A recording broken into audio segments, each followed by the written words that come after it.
Vamos a hablar acerca de micología general, pero en términos muy sencillos porque son bastantes características que vamos a ver, pero para tratar de recordar todos, vamos a hacerlo de una manera muy sencilla, ¿ok?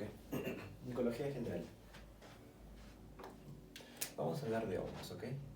En micología general, cuando nos referimos a hongos, vamos a pensar primero en seres eucariotas, ¿ok? Eucariotas. Ya no vamos a ver en bacterias como eran procariotas, ¿no? Aquí son eucariotas, pertenecen al reino fungi y tienen la característica de ser inmóviles, permanecen en un mismo sitio.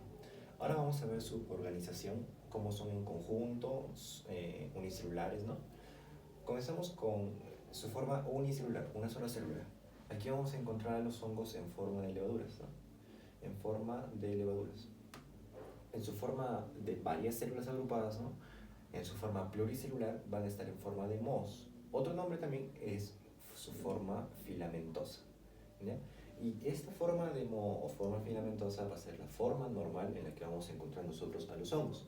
Ya posteriormente, cuando infecten al humano, al ser humano, van a estar en su forma unicelular mediante su forma de levadura.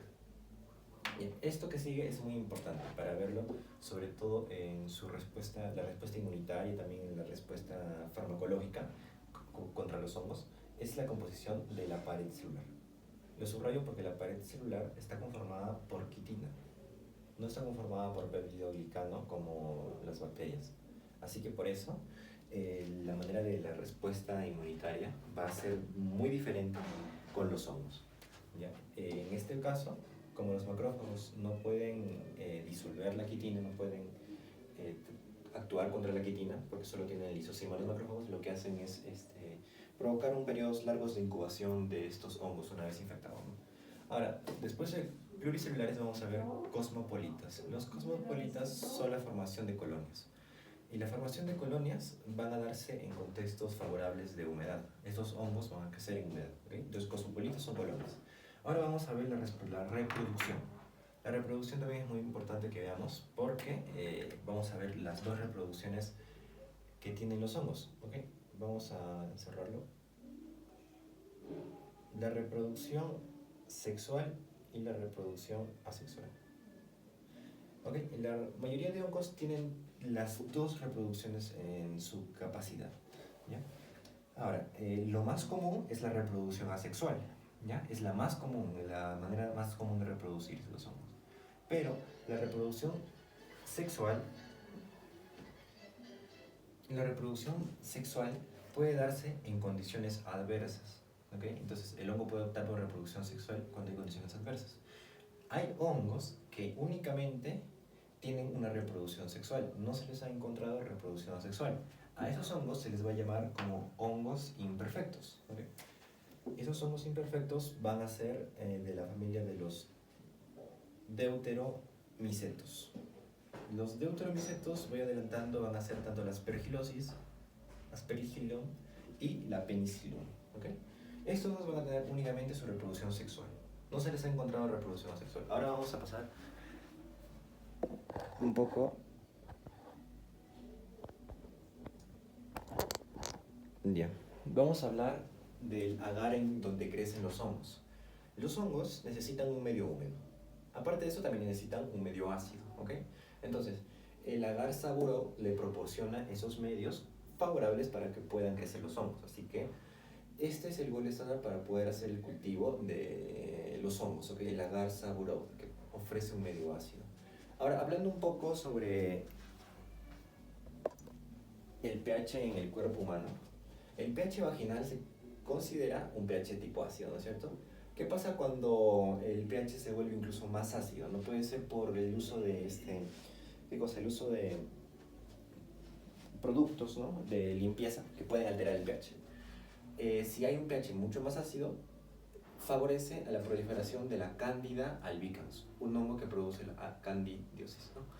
Y cuando el pH vaginal aumenta, o sea, se vuelve más alcalino, da lugar para que se desarrollen las tricomonas vaginales. Ahora vamos a hablar de la estructura y morfología del hongo.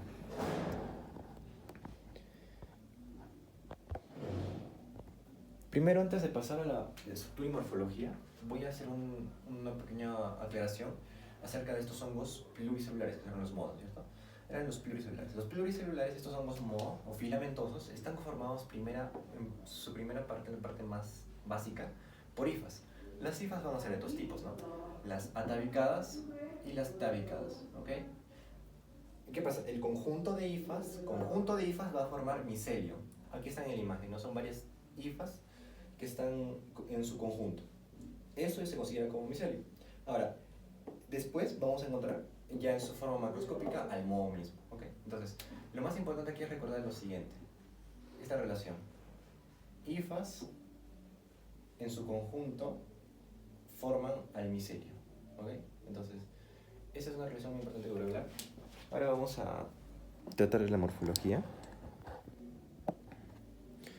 Ya, tratar de hacerlo sencillo. La morfología va a comprender dos partes. La parte más externa, que va a ser la pared celular, y la parte más interna, la membrana celular. En la pared celular vamos a encontrar nosotros, en la parte más externa, manoproteínas. Luego vamos a encontrar los beta 1.6 glucanos y los beta 1.3 glucanos, ¿ok? Estas dos proteínas. Ahora, lo que separa la pared celular y a la membrana celular va a ser la quitina, ¿ok? La quitina. Íbamos mencionando que la pared del hongo era de quitina, ¿no? Ahora vamos a hablar de la membrana celular. La membrana celular es la parte un poco más interna. Está formado por una bicapa fosfolipídica, ¿no? Como las membranas celulares de células eucariotas. Ahora, la membrana fosfolipídica, en este caso de los hongos, va a estar conformada por ergosterol. Es ergosterol. Ahí está. Va a estar conformado por ergosterol. Es un símil, una comparativa a lo que es el colesterol. Ahora, también vamos a encontrar en la membrana celular beta 1.3 glucanosintasa. Esta enzima va a permitir la formación de beta 1.3 glucanos, o los beta-glucanos. De esta manera mantiene la pared celular. Entonces, ya hemos visto que en la pared celular teníamos tres componentes: las manoproteínas, los beta 1.6 glucanos, beta 1.3 glucanos, y separando la pared celular y la membrana celular teníamos la quitina. La quitina separaba la pared celular y la membrana celular. Ahora, en la membrana celular nosotros teníamos la bicapa fosfolipídica conformada por ergosterol y los enzimas beta 1.3 glucanosintasa para el mantenimiento de la pared celular, produciendo los beta-glucanos. Ahora, un poco hablemos del ergosterol, porque el ergosterol, su unidad básica va a ser el escualeno. A partir del escualeno se sigue la vía de síntesis de ergosterol y se forma el ergosterol. Entonces, aquí en este punto pueden actuar los fármacos inhibiendo, ¿ok? Ya, en este punto los fármacos pueden actuar inhibiendo la síntesis del ergosterol. Puede haber una inhibición farmacológica. ¿Ya? En esta parte de la vía de la síntesis de ergosterol. Vamos a pasar a hablar un poco más sobre esto.